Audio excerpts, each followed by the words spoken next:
વિદ્યાર્થી મિત્રો, જય શ્રી સ્વામિનારાયણ. શ્રી સહજાનંદ ગુરુકુળ સંચાલિત શ્રી પુરુષોત્તમ વિદ્યાલય માનકુવા ઓનલાઈન એજ્યુકેશનમાં આપનું હાર્દિક સ્વાગત છે. આજે આપણે ધોરણ 12 નામાના મૂળ તત્વો પ્રકરણ 6 એની અંદર જે નિવૃત્ત ભાગીદાર થાય એના દાખલા ગણશું. એ બોર્ડની અંદર 8 માર્કની અંદર હોય છે ઈ વિભાગની અંદર. તો આપણે જોઈ દાખલા નંબર 5 એની અંદર ધવલ, કમલ અને નવલ બે જેમ એકના પ્રમાણમાં નફો નુકસાન વહેંચતા ભાગીદાર છે, એટલે એનું એ જૂનું પ્રમાણ થયું કહેવાય. નવલ તારીખ 31/3/16 રોજ નિવૃત્ત થાય છે. 3 ભાગીદાર હતા, હવે એમાંથી જે નવલ નામનો જે ભાગીદાર છે એ 31/3/16 રોજ નિવૃત્ત થઈ જાય. તો હવે 2 ભાગીદાર છે એ કંપની હલાવશે. આ બાજુ ભાગીદાર છે એ ભલે નિવૃત્ત થાય પણ પેઢી છે એ એમને ચાલુ રહેશે, પેઢી બંધ નથી થતી. ભાગીદારીનો અંત આવ્યો પણ પેઢી છે એ એમને ચાલુ રહેશે. 2 જણા હલાવશે હવે, એક ધવલ અને કમલ આગળના ભાગમાં. તો જે નવલનો ભાગ છે એ ધવલ અને કમલને મળશે. તારીખ 31/3/16 રોજ તેમની પેઢીનું પાકું સર્વે નીચે મુજબ આપવામાં આવ્યું છે. પાકા સર્વેની અંદર જોઈ તો મૂડી ખાતામાં લખશું. સામાન્ય ઇનામત ભાગીદાર વચ્ચે વેચી નાખશું, આમનો થઈ છે. સામાન્ય ઇનામત ખાતે ઉધાર અને ભાગીદારના મૂડી ખાતે જમા. રોકાણ વધઘટ ભંડોળ એ પણ જો રોકાણ ઉપર હવાલો નહીં હોય તો વેચી નાખશું. ત્યાર પછી ગાલખાત અનામત અને લેણદાર. આ બાજુના ભાગમાં પાઘડી છે એ આપણે માંડી વાળવી પડશે, એટલે તરત જ એની આમનોંધ થઈ છે કે ભાઈ ભાગીદારના મૂડી ખાતે ઉધાર અને પાઘડી ખાતે જમા. યંત્ર, રોકાણો, દેવાદાર, સ્ટોક અને રોકડ બેંક, આવી રીતના આપણને મિલકતો આપવામાં આવી છે. જેની અંદર હવાલા હશે એને આપણે અંદર રાખશું અને જેની અંદર હવાલા નથી એ આપણે નવું પાકું સર્વે બનાવશું, એની અંદર બારોબાર લખવામાં આવશે. નીચેના ભાગમાં હવાલા વાંચી લઈ. નિવૃત્તિ વખતે નક્કી કરવામાં આવ્યું કે યંત્રોની કિંમત 25,000 થઈ.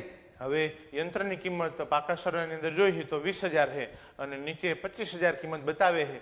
તો એનો મતલબ એમ થયો કે 5,000 રૂપિયાની કિંમત વધી એટલે આપણે પુનઃ મૂલ્યાંકન ખાતામાં જમા બાજુ લખવું પડશે. તો એની આમનોંધ થાય કે ભાઈ યંત્ર ખાતે ઉધાર અને પુનઃ મૂલ્યાંકન ખાતે જમા. ત્યાર પછી આપણે સ્ટોકની કિંમત જોઈ તો સ્ટોકની કિંમત 5,000 રાખવામાં આવી છે. તો સ્ટોક છે 10,000 અને 5,000 કિંમત થઈ ગઈ, તો 5,000ની કિંમત ઘટી ગઈ એટલે તરત જ એની પણ આમનોંધ થશે કે ભાઈ પુનઃ મૂલ્યાંકન ખાતે ઉધાર અને સ્ટોક ખાતે જમા. કિંમત ઘટી એટલે કિંમત વધે તો જમા બાજુ, કિંમત ઘટે તો ઉધાર બાજુ. ત્યાર પછી બીજા મુદ્દાની અંદર વાત કરીએ આપણે તો રોકાણોની કિંમત 8,000 નક્કી થઈ છે અને જે રોકાણો છે એ નવલ લઈ જાય છે. તો પહેલાં તો રોકાણોની કિંમત આપણે જોઈ લઈ. 10,000 છે, રોકાણોની કિંમત 10,000 છે, એમાંથી 8,000 કિંમત થઈ ગઈ એટલે 2,000 રૂપિયા જે રોકાણ હતા એની કિંમત ઘટી ગઈ. તો આ બાજુના ભાગમાં આપણે રોકાણ જે વધઘટ ભંડોળ છે એ રાખવામાં આવ્યું છે. રોકાણ વધઘટ ભંડોળ રાખવામાં આવ્યું છે 2,500 રૂપિયા. તો એમાં 2,000 રૂપિયા આપણને રોકાણની અંદર નુકસાન જાય છે. 2,500માંથી 2,000 ગયા તો જે રોકાણ વધઘટ ભંડોળ છે એ 500 જ રૂપિયા ભાગીદારો વેચવામાં આવશે. તો 500 રૂપિયાની આમનોંધ એવી થઈ છે કે રોકાણ વધઘટ ભંડોળ ખાતે ઉધાર અને ભાગીદારના મૂડી ખાતે જમા. ત્યાર પછીના ભાગમાં નવલ લઈ જાય છે તો નવલના જે મૂડી ખાતા બનાવશું એની અંદર ઉધાર બાજુ આપણે લખી નાખશું નવલના મૂડી ખાતામાં 8,000 રૂપિયા અને વિગતની અંદર લખી નાખશું રોકાણો 8,000 રૂપિયામાં લઈ ગયા. ત્યાર પછીના ભાગમાં લેણદારોમાંથી 5,000 દેવું ચૂકવવું નહીં પડે. જે લેણદારો આપણી પાસે રૂપિયા માગે છે એમાંથી આપણે 5,000 રૂપિયા નહીં ચૂકવવા પડે તો આપણને ફાયદો થયો કહેવાય. તો તેની પણ આમનોંધ થાય કે ભાઈ લેણદારો ખાતે ઉધાર અને પુનઃ મૂલ્યાંકન ખાતે જમા. ત્યાર પછીના ભાગમાં વાત કરી તો કામદાર વળતર પેટે 2,000ના દાવાની જોગવાઈ કરવાની છે. કામદારો જે આપણી કંપનીની અંદર કામ કરી રહ્યા છે એના માટે આપણે 2,000ના દાવાની જોગવાઈ કરવાની. તો ક્યાંથી થાય? પુનઃ મૂલ્યાંકન ખાતામાંથી. તો પુનઃ મૂલ્યાંકન ખાતામાં ઉધાર બાજુ જે કામદાર વળતરના દાવાની જોગવાઈ કરી અને પાકા સર્વેની અંદર મૂડી દેવા બાજુ જે કામદાર વળતરના દાવાની જોગવાઈ કરવામાં આવી. પછી દેવાદાર છે એના ઉપર 10% લેખે આપણે ગાલખાદ અનામત રાખવાની છે. તો દેવાદારો આપણને આપવામાં આવ્યા છે 30,000. 30,000ના આપણે 10% કરશું એટલે 3,000 રૂપિયા. અને આગળના ભાગમાં જોઈ તો ગાલખાદ અનામત, જે ગાલખાદ અનામત છે એ આગળના ભાગની અંદર 2,000 હતી એટલે એ 2,000 રૂપિયા અગાઉ રાખેલી હતી. 3,000 અત્યારે રાખ્યા તો 3,000માંથી 2,000 આપણે બાદ કરવામાં આવશે અને 1,000 રૂપિયા જ આપણે નવી ગાલખાદ અનામત ઊભી કરવાની થઈ. તો આમનોમ થશે પુનઃ મૂલ્યાંકન ખાતે ઉધાર. પુનઃ મૂલ્યાંકન ખાતામાંથી આપણે જોગવાઈ કરવી પડશે.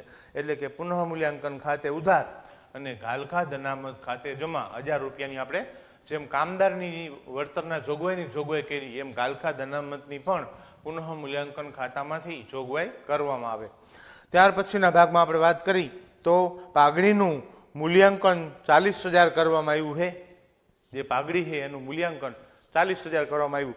તો જે પાઘડી છે એ આપણે જે નિવૃત્ત ભાગીદાર થાય એને એનો ભાગ આપી દેવો પડે. તો જે નિવૃત્ત ભાગીદાર છે નવલ, એનો ભાગ છે 1/5. તો 40,000 ગુણ્યા 1 અને ભાગ્યા 5 એટલે કે 8,000 રૂપિયા. 8,000 રૂપિયા ધવલ અને કમલ એને લાભના પ્રમાણમાં આપશે. એટલે કે 4,000 રૂપિયા જે છે એ પાઘડીના નવલને દેવા પડશે. કોણ આપશે? તો ધવલ અને કમલ. કેમ? તો જે નવલનો હિસ્સો હતો, નવલનો જે ભાગ હતો 1/5 એ હવે નિવૃત્ત થાય છે. તો એનો ભાગ હવે કોને મળશે? તો જે આ ચાલુ ભાગીદારી પેઢી રાખવાના છે એને કોણ રાખવાના છે? તો ધવલ અને કમલ એ 2 જણા થઈ અને રાખવાના છે. તો એની અંદર આપણે એ પ્રમાણે 4,000 રૂપિયા. આમાં 9 પ્રમાણ નથી આપવામાં આવ્યું, લાભનું પ્રમાણ નથી આપવામાં આવ્યું. એનો મતલબ એમ થાય છે કે જે જૂનું પ્રમાણ હતું એ જ એની અંદર 9 પ્રમાણ થશે. તો આની અંદર આ દાખલાની અંદર આપણે 3 ખાતા બનાવવા પડશે. એક પુનઃ મૂલ્યાંકન ખાતું, બીજું ભાગીદારના મૂડી ખાતા અને ત્રીજું નિવૃત્તિ બાદનું જે પાકું સરવૈયું. તો આ પ્રમાણે આપણે 3 વસ્તુ બનાવી. દાખલા નંબર 5ની અંદર આ બાજુના ભાગમાં આપણે બનાવી પુનઃ મૂલ્યાંકન ખાતું. તો પુનઃ મૂલ્યાંકન ખાતાની અંદર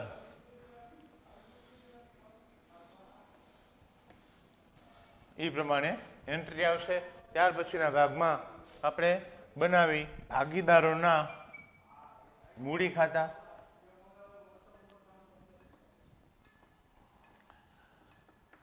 ભાગીદારના મૂડી ખાતાની અંદર આજે વખતે નિવૃત્તિનો દાખલો છે એટલે 3 ભાગીદારના ખાતા બનાવવામાં આવશે.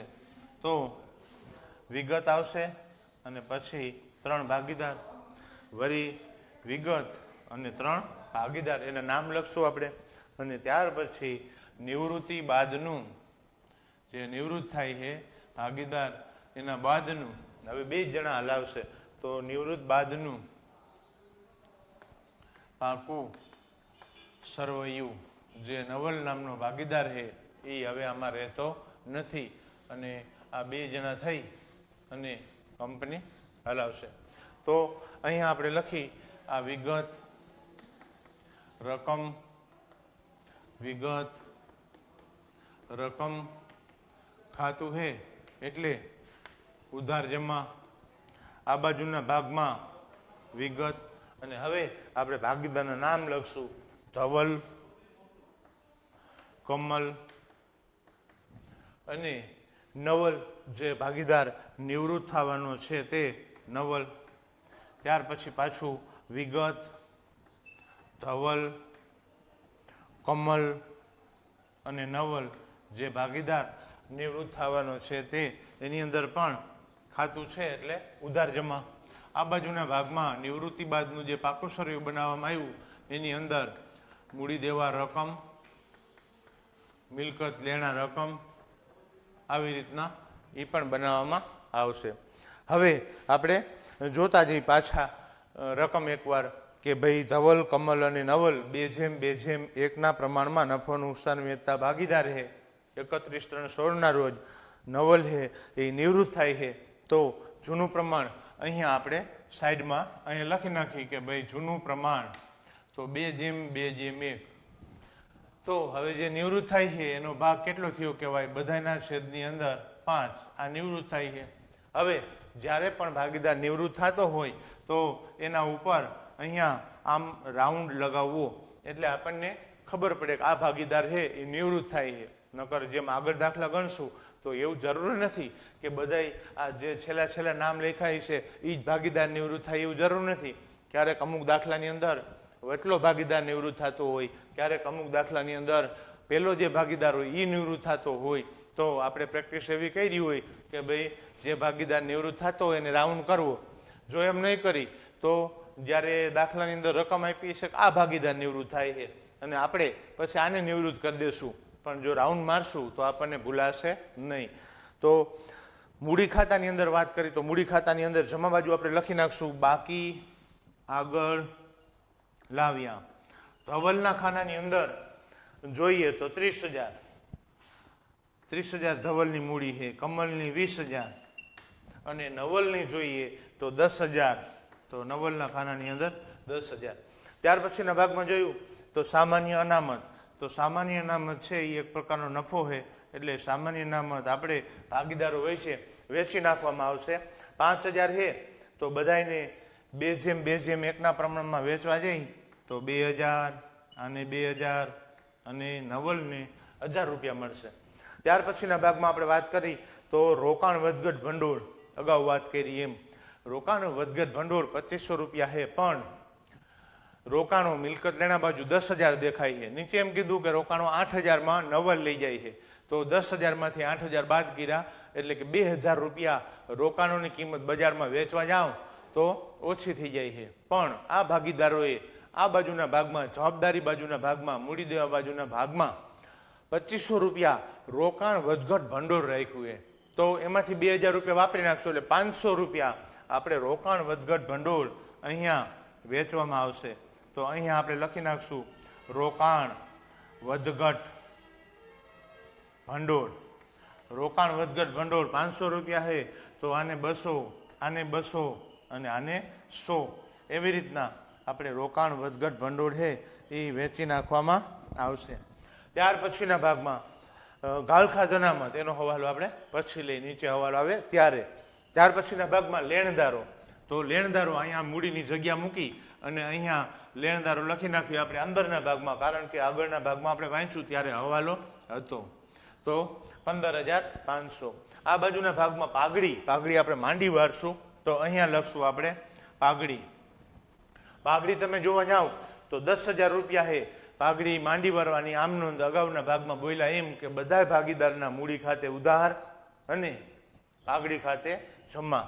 તો 10,000 છે તો આના ભાગમાં 4,000 આવશે, આના ભાગમાં 4,000 આવશે અને 2,000 આના ભાગમાં આવશે. આવી રીતના આ પાઘડી આપણે માંડી વાયરી કહેવાય. ત્યાર પછીના ભાગમાં આગળ જોઈ તો યંત્ર. યંત્રની અંદર 20,000 કિંમત બતાવે છે, પણ એની અંદર હવાલો છે એટલે યંત્ર આપણે અંદર રાખવા પડશે. યંત્ર લખી નાખશું અહીંયા 20,000 રૂપિયા. પછી આપણે હવાલો આવે ત્યારે વધારો ઘટાડો કરશું. યંત્ર. ત્યાર પછી રોકાણો. રોકાણો તો હવે રહેતા નથી, જે નવલ નામનો ભાગીદાર છે એ લઈ જાય છે. તો રોકાણો આપણે આપી જ દઈએ, અત્યારે જ આપી દઈએ. આ બાજુના ભાગમાં અહીંયા લખી નાખશું રોકાણો અને નવલ લઈ જાય છે એટલે નવલને દઈ દઈ 8,000 રૂપિયામાં. રોકાણો હવે રહેતા નથી એટલે આપણે પાકા સ્વરમાં લખવામાં આવશે નહીં. ત્યાર પછીના ભાગમાં દેવાદારો. થોડીક જગ્યા મૂકી અને અહીંયા લખવામાં આવશે દેવાદારો. કેટલા? તો દેવાદારો 30,000 રૂપિયા. એની અંદર પણ હવાલો છે ગાલખાદ અનામત રાખવાની 10% એ રાખશું. ત્યાર પછીના ભાગમાં આપણે વાત કરી તો સ્ટોક. તો સ્ટોકની અંદર પણ હવાલો છે એટલે સ્ટોકને પણ અંદર રાખવામાં આવશે 10,000 રૂપિયા. અને ત્યાર પછીના ભાગમાં જે રોકડ કે બેંક, તો એ પણ આપણે પાકા સરળમાં મિલકત દેણા બાજુ અહીંયા સ્ટોક પછી થોડીક જગ્યા મૂકી અને લખી રોકડ અને બેંક. એના રૂપિયા તો 5,000 રૂપિયા. તો આવી રીતના જે આપણને પાકું સ્વરૂપ આપવામાં આવ્યું હતું એની આપણે વાત કરી. હવે આપણે હવાલા લઈ તો પહેલો હવાલો યંત્રની કિંમત 25,000, તો અહીંયા 20,000 છે, હવે 25,000 થઈ, તો એનો મતલબ એમ થયો કે ભાઈ 5,000 રૂપિયા યંત્રની કિંમતમાં વધારો થયો છે, તો આપણે બારોબાર 25,000 રૂપિયા લખશું. અહીંયા જમા બાજુના ભાગમાં યંત્ર 5,000 રૂપિયા, કિંમત વધી એટલે જમા બાજુ, કિંમત ઘટે તો ઉધાર બાજુ. ત્યાર પછીના ભાગમાં સ્ટોકની કિંમત 5,000, તો સ્ટોક છે 10,000નો, પણ કિંમત 5,000 થઈ ગઈ છે, તો સ્ટોકની કિંમતની અંદર ઘટાડો થયો છે કેટલા રૂપિયાનો, તો 5,000 રૂપિયાનો. તો ઘટે સ્ટોકની કિંમત તો ઉધાર બાજુ લખવામાં આવશે, પુનઃ મૂલ્યાંકન ખાતામાં 5,000 રૂપિયા. ત્યાર પછીના ભાગમાં આપણે આગળ વાત કરી તો જે રોકાણોની કિંમત 8,000 નક્કી થઈ હતી અને નવલ લઈ જતો હતો, તો 10,000 રૂપિયાના જે રોકાણો હતા એ 8,000 કિંમત નક્કી થઈ, 2,000 રૂપિયા એની કિંમત ઘટી ગઈ, એ પણ આપણે બાદ કર્યા, અને 500 રૂપિયા જે રોકાણ વધઘટ ભંડોળ હતું એ આપણે ભાગીદારોને વેચી નાખ્યું. ત્યાર પછીના ભાગમાં લેણદારમાંથી આપણે 5,000 રૂપિયા ચૂકવવાના નથી, તો લેણદારમાંથી અહીંયા આપણે 5,000 રૂપિયા બાદ કરવામાં આવશે અને લેણદારને આપણે ચૂકવવા ન પડે, તો જે 15,500 છે એમાંથી આપણે 5,000 રૂપિયા બાદ કરશું. તો આઉટરની અંદર આપણે લખશું 10,500 અને લેણદારને ચૂકવવાના ન થાય એટલા માટે થઈ અને આપણી એટલી જવાબદારી ઓછી થઈ, તો એ આપણે ફાયદો થયો. તો પુનઃ મૂલ્યાંકન ખાતાની અંદર જમા બાજુ લખવામાં આવશે. ત્યાર પછીના ભાગમાં આપણે વાત કરી ચોથા હવાલાની, તો કામદાર વળતર પેટે 2,000ના દાવાની જોગવાઈ કરો. જે કામદારનો વળતરની જે જોગવાઈ કરવામાં આવી છે, જે દાવો છે એની 2,000ની જોગવાઈ તો ક્યાંથી થાય, તો પુનઃ મૂલ્યાંકન ખાતામાં ઉધાર બાજુથી આપણે કામદાર જે વળતરના દાવા છે એની જોગવાઈ અહીંયાથી કરશું. તો અહીંયા લખી કે ભાઈ કામદાર વળતરના દાવાની જે જોગવાઈ કરવામાં આવી છે તે કેટલા રૂપિયા, તો 2,000 રૂપિયા આપણે અહીંયાથી પુનઃ મૂલ્યાંકન ખાતામાંથી જોગવાઈ કરી. એની બીજી અસર, હવાલાની 2 અસર, એક પુનઃ મૂલ્યાંકન ખાતામાં ઉધાર બાજુ, બીજું પાકા સરાયામાં મૂડી દેવા બાજુ. તો અહીંયા લખશું કામદાર વળતરના દાવાની જોગવાઈ કરવામાં આવી, જે આપણી જવાબદારી ઊભી થઈ, એ કામદારને આપણે 2,000 રૂપિયા ચૂકવવા પડશે. ત્યાર પછીના ભાગમાં આપણે વાત કરી તો ગાલખાદ અનામત જે દેવાદાર ઉપર આપણે રાખવાના છે 10%, તો અહીંયા દેવાદાર આપણને 30,000 રૂપિયા છે એના ઉપર 10% લેખે ગાલખાદ અનામત, તો 30,000ના 10% એટલે 3,000, તો 30,000માંથી 3,000 રૂપિયા બાદ કરવામાં આવશે અને આઉટરની અંદર 27,000 રૂપિયા લખવામાં આવશે. તો અહીંયા આપણે ગાલખાદ અનામત જો 3,000 ઊભી કરવામાં આવી, તો એની અગાઉની જ્યારે ગાલખાદ અનામત આપણને દાખલાની અંદર, રકમની અંદર, પાકા સર્વેની અંદર 2,000 રૂપિયા ગાલખાદ અનામત આપેલી હતી, તો એ લોકોએ 2,000 રૂપિયા જોગવાઈ કરી હતી, પણ 3,000 કરવાની થઈ.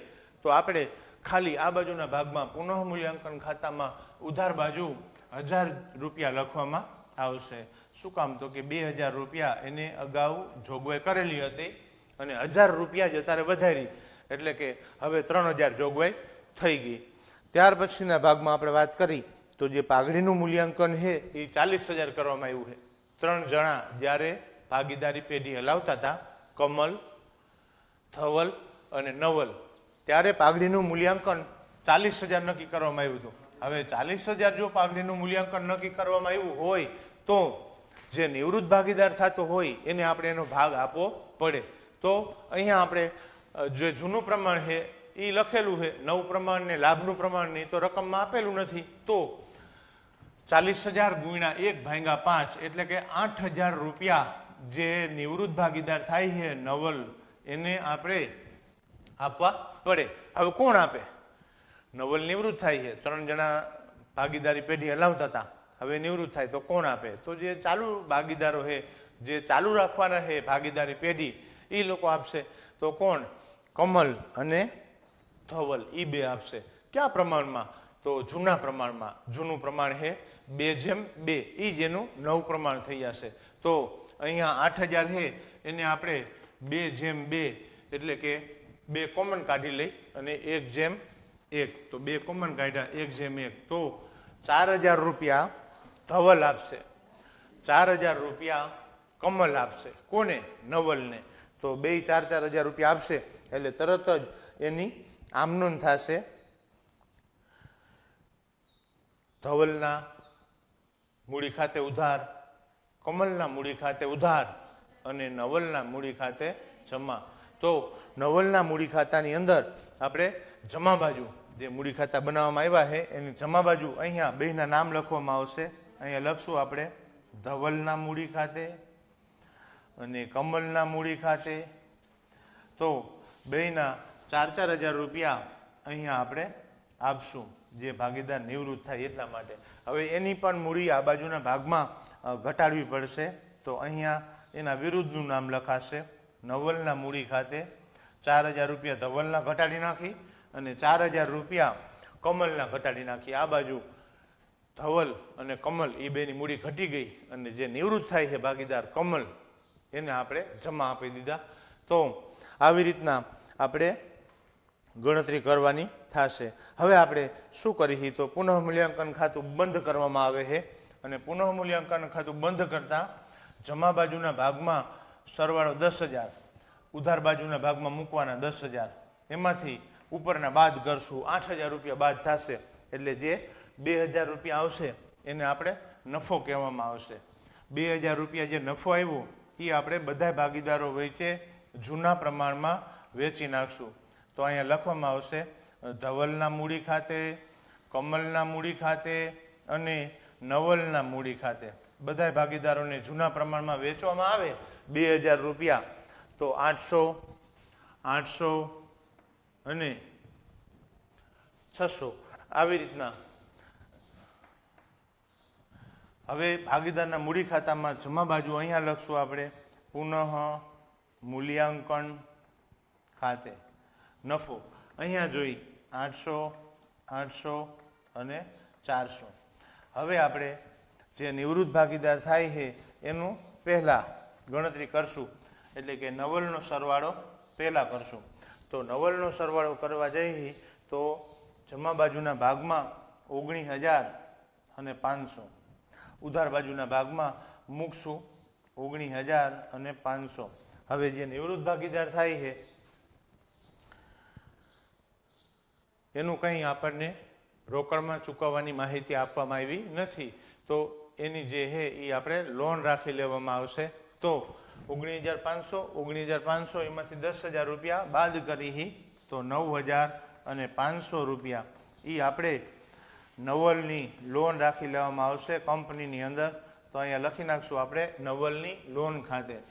અને બીજી અસર નવલની લોન પાકા સરયમાં મૂડી દેવા બાજુ લખી નાખશું. કેટલા રૂપિયા લોન? તો 9,500 રૂપિયાની.